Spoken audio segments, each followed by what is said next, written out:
2026 Asian games కోసం 15 మంది సభ్యుల ఆఫ్ఘనిస్తాన్ జట్టును ఇవాళ ప్రకటించారు. జపాన్‌లోని ఐచి నగోయాలో సెప్టెంబర్ 24 నుంచి అక్టోబర్ 3 వరకు జరగనున్న ఈ టోర్నీలో దర్విష్ రసూలి ఈ జట్టుకు కెప్టెన్‌గా వ్యవహరించనున్నాడు. ఈ జట్టులో ఎక్కువగా యువ ఆటగాళ్లకు అవకాశం లభించింది. ఇటీవల ముగిసిన స్థానిక టోర్నీలో రాణించిన పలువురు ఆటగాళ్లు ఈ జట్టులో చోటు దక్కించుకున్నారు.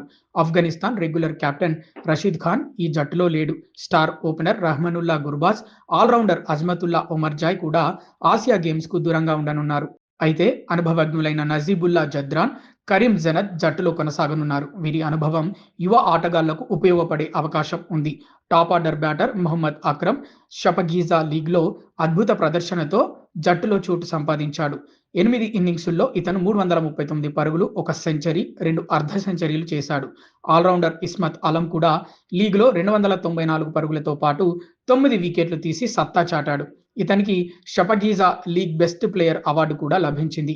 Wicket keeper batter Mohammad Ishaq, Hasan Eisakhil, Khalid Taniwal, Imran Mir వంటి యువ ఆటగాళ్లకు కూడా అవకాశం లభించింది.